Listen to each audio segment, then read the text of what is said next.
Hello दोस्तों, आप सभी का स्वागत है।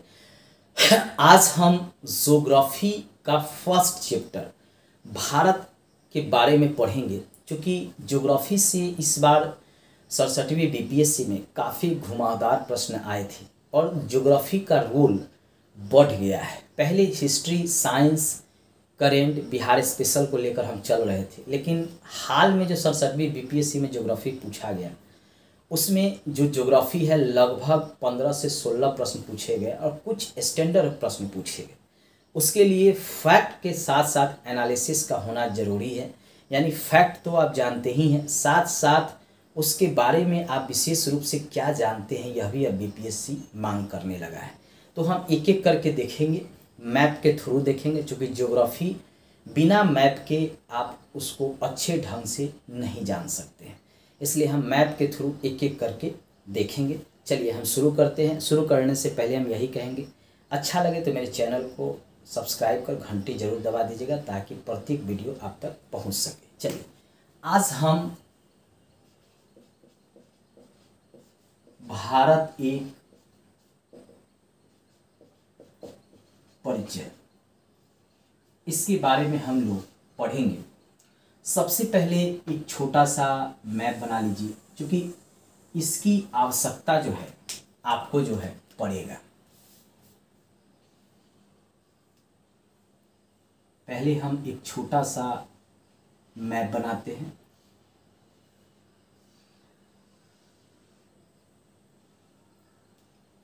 काल्पनिक मैप है, इसको आप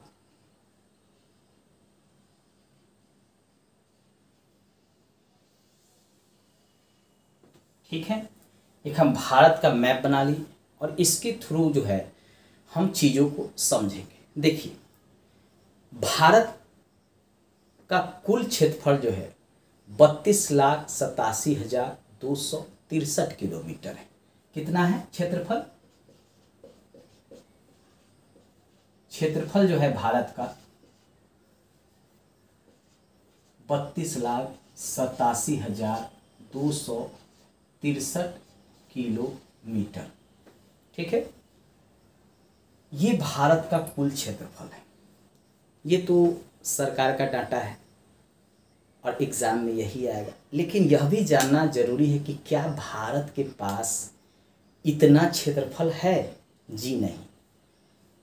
इधर जो है पीओके यानी पाकिस्तान के द्वारा कब्जा किया गया है, इसको कहते हैं पीओके। और इसको कहते हैं जो चाइना के पास है अक्साई चीन। अक्साई चीन, ठीक है। और नीचे में ये अरुणाचल प्रदेश है, इस पर भी चीन का कब्जा है। ठीक है, कुछ क्षेत्र है सिक्किम का भी, कुछ कुछ भाग है, कुछ यहाँ उत्तराखंड का है, हिमाचल प्रदेश का भी कुछ क्षेत्र जो है चीन के पास है। इसलिए इतना क्षेत्रफल तो नहीं है अभी। लेकिन चूँकि भारत सरकार हमेशा यह कहता है कि चीन ने हमारे क्षेत्र पर कब्जा कर रखा है, पाकिस्तान ने हमारा क्षेत्र पर कब्जा कर रखा है। एग्जाम में यह जरूर आएगा कि भारत का कुल क्षेत्रफल कितना है, तो याद रखिएगा 32,87,263 किलोमीटर भारत का कुल क्षेत्रफल है। अब है भारत की जनसंख्या कितनी है? 2011 की जनगणना के अनुसार तो लगभग जो है 121 करोड़ के लगभग भारत की अभी वर्तमान में जनसंख्या है। अब संपूर्ण विश्व के जनसंख्या का यह कितना है? तो संपूर्ण विश्व के जनसंख्या का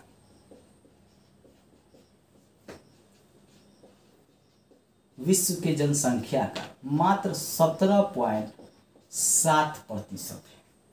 संपूर्ण विश्व के जनसंख्या का भारत की जनसंख्या 17 भारत की जनसंख्या 17.7% है। अब संपूर्ण विश्व के क्षेत्रफल का भारत कितना प्रतिशत है यह भी जानिए, यह भी पूछता है। तो संपूर्ण विश्व के क्षेत्रफल का प्रतिशत में भारत का क्षेत्रफल 2.43%, यानी भारत का कुल क्षेत्रफल जो है ये पूरा 2.43% ही है, लेकिन जनसंख्या में संपूर्ण विश्व का 17.7% भारत में लोग निवास करते हैं। बराबर ये प्रश्न पूछा जाता है।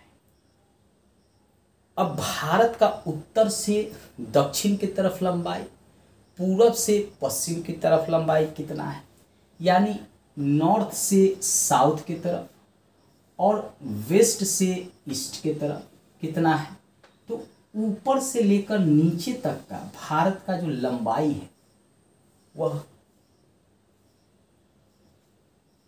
3214 किलोमीटर, यानी 3214 किलोमीटर, 3214 किलोमीटर भारत का उत्तर से दक्षिण यानी नॉर्थ से साउथ जो है लंबाई है।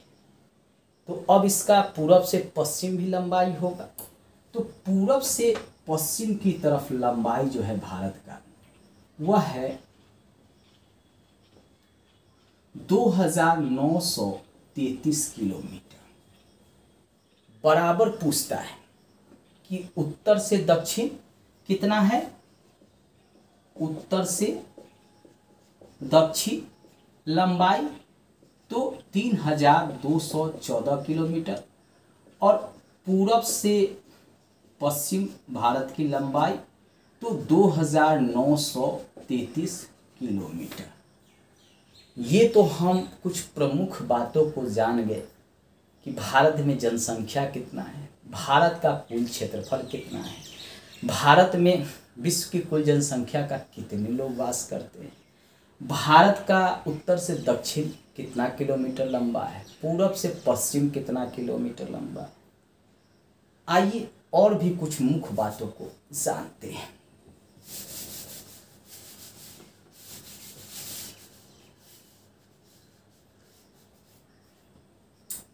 अब यहां एक चीज और पूछता है कि भारत का उत्तरतम बिंदु यानी उत्तर में कहां पर स्थित है, दक्षिण में कहां पर इसका अंतिम छोर है, पूरब में इसका कहां पे अंतिम छोर है, पश्चिम में इसका कहां पे अंतिम छोर है। देखिए उत्तर में यहां पे इंदिरा कौल है, ठीक है, ये अब पड़ता है आपका कहां पे, इंदिरा कौल, ये पड़ता है अब, पहले पड़ता था जम्मू कश्मीर में, अब पड़ता है लद्दाख में। ये कहां पे पड़ता है, लद्दाख में पड़ता है इंदिरा कौल। और सबसे जो दक्षिणतम बिंदु है वह है कन्याकुमारी, ये पड़ता है तमिलनाडु, कहां पड़ता है, कन्याकुमारी, ठीक है। ये इसका दक्षिणतम बिंदु है मुख्य भूमि से, ये इसका मुख्य भूमि से है, मुख्य भूमि से, ठीक है। और इसका जो है पश्चिम में यहां पर कच्छ के पास है, ये गुजरात में पड़ता है, ठीक है, ये यहां पे, ठीक है। इसको कहते हैं गोरी माता या गोरी माता, ठीक है। और यहां पे पड़ता है इसका अंतिम पूरब में अरुणाचल प्रदेश में, ये जगह है किबुथी, ठीक है, ये पड़ता है अरुणाचल प्रदेश में, अरुणाचल प्रदेश में इसका दक्षिणतम विस्तार है, ठीक है।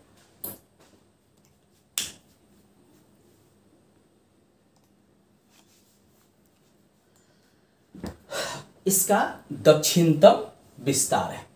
अब आप समझ लीजिए कि भारत का उत्तर में कहाँ पे है, पूर्व में कहाँ पे है, पश्चिम में कहाँ पे है। अब तो ये तो मुख्य भूमि से कन्याकुमारी हो गया, लेकिन भारत का दूरस्थम कहाँ पे बिंदु दक्षिण में स्थित है। तो देखिए हमारा एक छोटा सा भाग अंडमान निकोबार भी है, नीचे में निकोबार है, ऊपर में अंडमान है। यहीं पर एक द्वीप पर स्थित है इंदिरा पॉइंट, यहीं पर स्थित है इंदिरा पॉइंट। इसे पिग्मेलियन पॉइंट भी कहते हैं, पिग्मेलियन पॉइंट भी इसको कहते हैं। अगर प्रश्न में आ जाए कि भारत का उत्तर में किस राज्य में उसका दूरस्थम बिंदु स्थित है, तो याद रखिएगा लद्दाख में, और वह जगह है इंदिरा कॉल।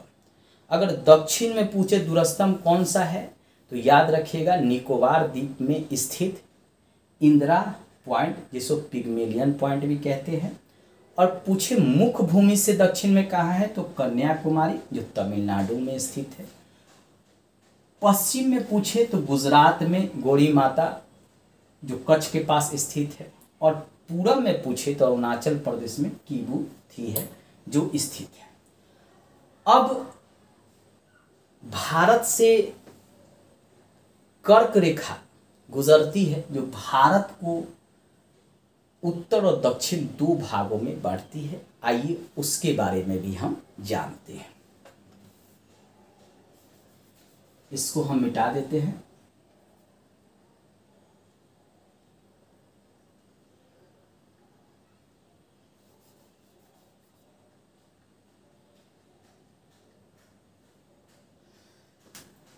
देखिए अब जो है कर्क रेखा जो है वह भारत को दो भागों में बांटती है। इसको ट्रॉपिक ऑफ कैंसर कहते हैं, ट्रॉपिक ऑफ कैंसर। ये है आपका कर्क रेखा, ट्रॉपिक ऑफ कैंसर, ठीक है। ये भारत को दो भागों में विभाजित करती है। अगर पश्चिम से पूरब चलिए या पूरब से पश्चिम चलिए कि किस किस राज्यों से ये होकर गुजरती है, ये बार बार प्रश्न पूछता है। कभी कभी मिलान के लिए पूछता है कि पूरब से पश्चिम या पश्चिम से पूरब कौन कौन सा राज्य है जहाँ से कर्क रेखा गुजरता है, यानी ट्रॉपिक ऑफ कैंसर गुजरता है। तो सबसे इधर जो है यह गुजरात है। यहीं पे जो है आपका थोड़ा सा भाग जो है राजस्थान का ये लिए हुआ है। उसके बाद जो है आपका एमपी है, मध्य प्रदेश है, ठीक है। बगल में ही छत्तीसगढ़ है। इसके नीचे जो है झारखंड है, ठीक है। और यहाँ जो है आपका वह पश्चिम बंगाल है। ये त्रिपुरा का क्षेत्र है और ये मिजोरम का क्षेत्र है। यानी कर्क रेखा, ट्रॉपिक ऑफ कैंसर भारत के आठ राज्य से होकर गुजरती है। अब ये 8 राज्य कौन कौन से हैं, तो गुजरात,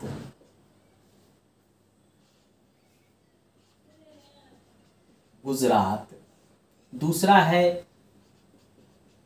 राजस्थान, तीसरा है एमपी मध्य प्रदेश, चौथा है छत्तीसगढ़, ठीक है। पांचवा है आपका झारखंड। रांची शहर कर्क रेखा पर ही स्थित है, यानी ट्रॉपिक ऑफ कैंसर पर ही स्थित है, ठीक है। याद रखिएगा, बार बार पूछता है रांची। उसके बाद है पश्चिम बंगाल, उसके बाद है त्रिपुरा और लास्ट में है मिजोरम। आप गिन लीजिए 8 राज्य होंगे, 1 2 3 4 5 6 7 8। मैंने इसे पश्चिम से पूरब लिया है, ठीक है। यानी यहां से हमने इधर लिया है। आप इसको इधर से इधर भी गिन सकते हैं। ये काल्पनिक रेखा है, एक समझाने के लिए हमने आपको मैप के थ्रू बता रहे हैं। तो याद रखिएगा कि कर्क रेखा जो है भारत के 8 राज्यों से होकर गुजरता है। अब आइए भारत का जो है इंडियन स्टैंडर्ड टाइम यानी भारत का समय जो यह निर्धारित करता है कितना डिग्री से गुजरता है, किस किस राज्य से गुजरता है, उसके बारे में भी हम जानेंगे। भारत का प्रधान मध्याह्न रेखा जिसको इंडियन स्टैंडर्ड टाइम कहते हैं, ठीक है। चलिए अब उसको भी हम लोग देखते हैं। इसको मिटा दें।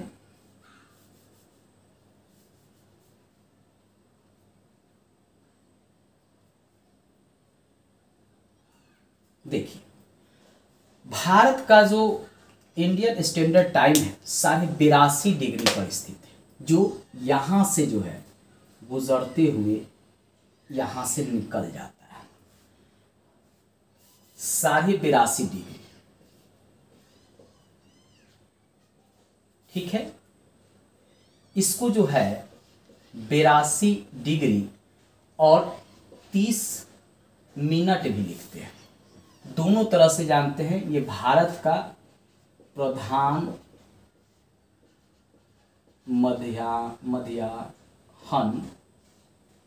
रेखा यानी इंडियन स्टैंडर्ड टाइम, यह 5 राज्यों से होकर गुजरता है। कितने राज्यों से? 5 राज्यों से। इसको हम दोनों तरह से लिखते हैं, या तो 82.5 डिग्री इस तरह से लिखते हैं या 82 डिग्री 30 मिनट, यानी एक कॉमा यहाँ पे देते हैं तो उसका अर्थ होता है 30 मिनट।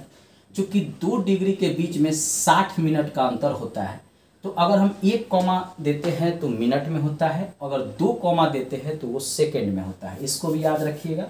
तो यहाँ एक कॉमा है यानी 30 मिनट। अब है प्रधान मध्याह्न रेखा जो इंडियन स्टैंडर्ड टाइम भारत के किन किन राज्यों से होकर गुजरता है। तो देखिए ऊपर में यह उत्तर प्रदेश से, नीचे में आइएगा तो ये छत्तीसगढ़ से, फिर इसके नीचे उड़ीसा से, फिर इसके नीचे जो है उत्तराखंड से होकर यह गुजरता है। और सबसे ऊपर जो है उत्तर प्रदेश, यहाँ पे मध्य प्रदेश, ठीक है। ऐसे समझिए, इसको ऐसे लीजिए, ठीक है। पहले जो है उत्तर प्रदेश, फिर जो है मध्य प्रदेश, फिर जो है छत्तीसगढ़, फिर जो है उड़ीसा और फिर जो है यहाँ पे आंध्र प्रदेश। यानी सबसे ऊपर यूपी, फिर एमपी, फिर छत्तीसगढ़, फिर उड़ीसा और फिर आंध्र प्रदेश, ठीक है। यानी ये जो है 5 राज्यों से होकर गुजरता है, 5 राज्य से, 5 स्टेट, ठीक है, उससे होकर भारत का इंडियन स्टैंडर्ड टाइम गुजरता है। अब भारत का इंडियन स्टैंडर्ड टाइम जो है माना क्यों गया यह भी जान लीजिए। यहाँ भी आप देख लीजिए, सबसे ऊपर यूपी, फिर एमपी, फिर छत्तीसगढ़, फिर उड़ीसा और फिर जो है ये आंध्र प्रदेश, ठीक है। अब इसको जो है मिटा दीजिए, अब हम आगे देखेंगे, ठीक है। ये मतलब 5 राज्यों से होकर गुजरता है। देखिए भारत का जो पश्चिम और पूरब का जो विस्तार है उसमें 2 घंटे का अंतर है।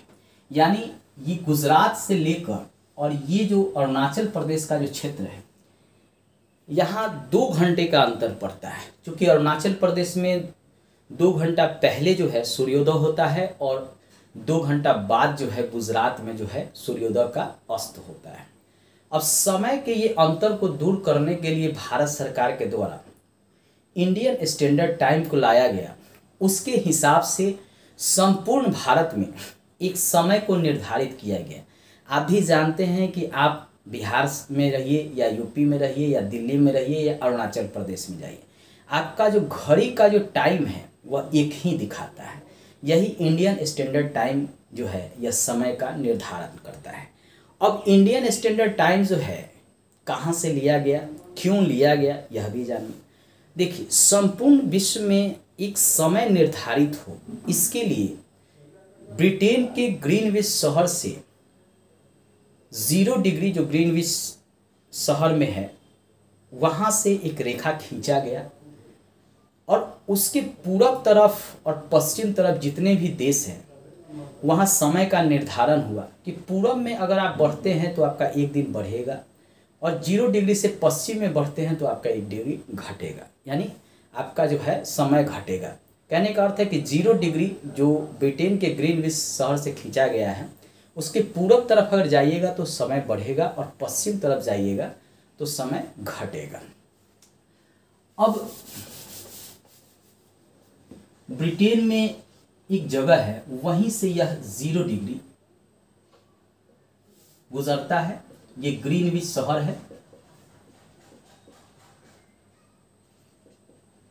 है, ब्रिटेन में है।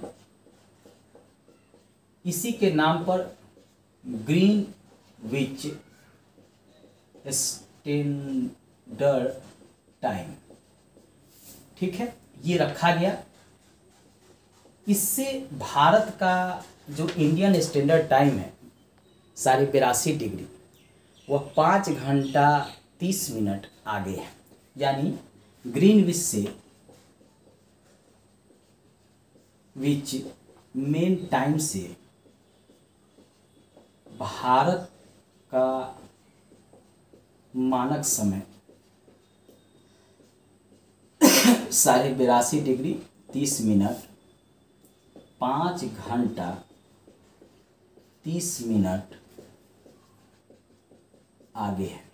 यह भी बार बार प्रश्न पूछा जाता है कि भारत का जो स्टैंडर्ड टाइम है, इंडियन स्टैंडर्ड टाइम, वह ग्रीनविच समय से कितना आगे है। तो याद रखिएगा 5.5 घंटा आगे है। अब ग्रीनविच जो ये है वह 7 देशों से होकर गुजरता है। यूरोप में ब्रिटेन से, फ्रांस से और स्पेन से होकर गुजरता है। अफ्रीका में आइएगा तो अल्जीरिया, माली,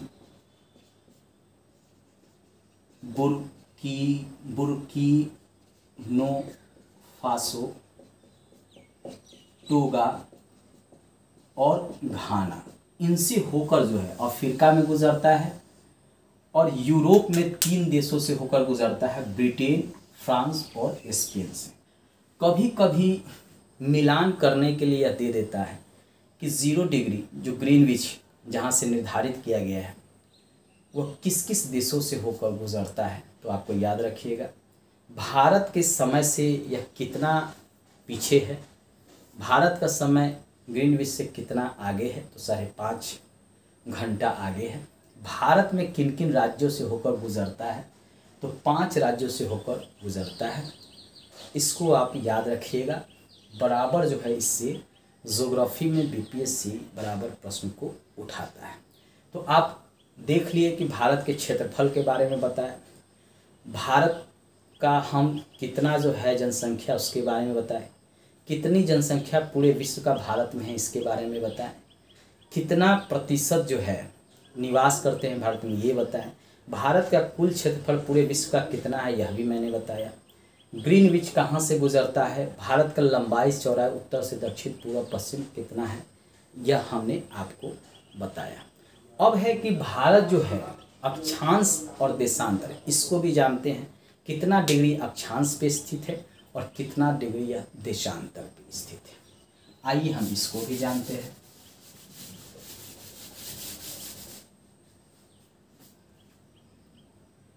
इसको हम मिटा देते हैं और भारत का जो कटा हुआ भाग है उसको हम यहाँ सही कर देते हैं। चलिए देखिए, भारत से होकर 37 डिग्री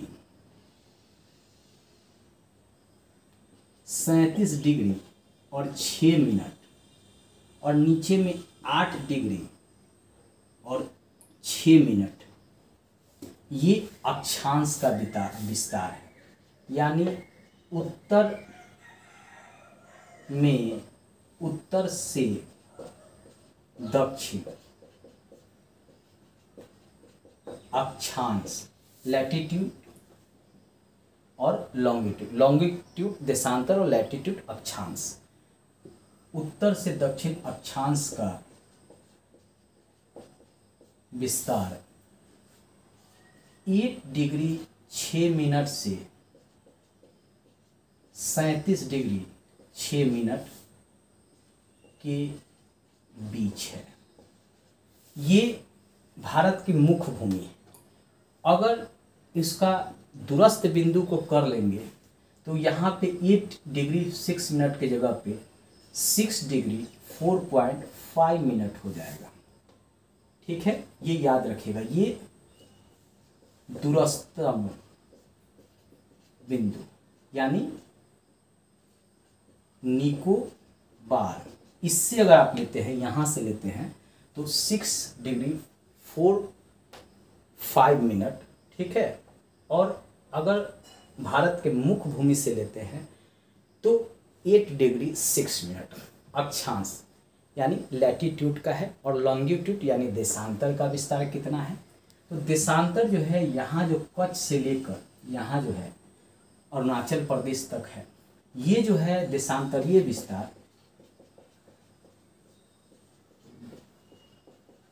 विस्तार जो है वह 68 डिग्री 7 मिनट से 97 डिग्री 25 मिनट तक है।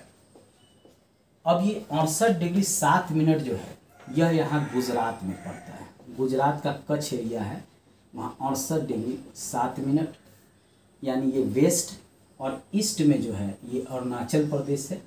यहाँ पे आपका 97 डिग्री 25 मिनट पड़ता है। ये इसका देशांतरीय विस्तार है भारत का। यह बार बार पूछता है कि भारत का जो है अक्षांशीय विस्तार कितना है, देशांतरीय विस्तार कितना है, यानी लैटिट्यूड और लॉन्गिट्यूड, इसके बारे में बार बार पूछता है। तो आप जो है मैप के थ्रू इसको ज़रूर याद करेंगे। नेक्स्ट वीडियो में हम भारत से किन किन देशों की सीमा सटती है, भारत के किन राज्य से किन देशों की सीमा सटती है, कौन सा देश से भारत का सबसे ज़्यादा सीमा साझा होता है, इसके बारे में हम पढ़ेंगे। मेरी उस वीडियो को भी ज़रूर देखिएगा। लास्ट में इतना ही कहेंगे, अच्छा लगे लाइक सब्सक्राइब शेयर ज़रूर कीजिएगा। धन्यवाद।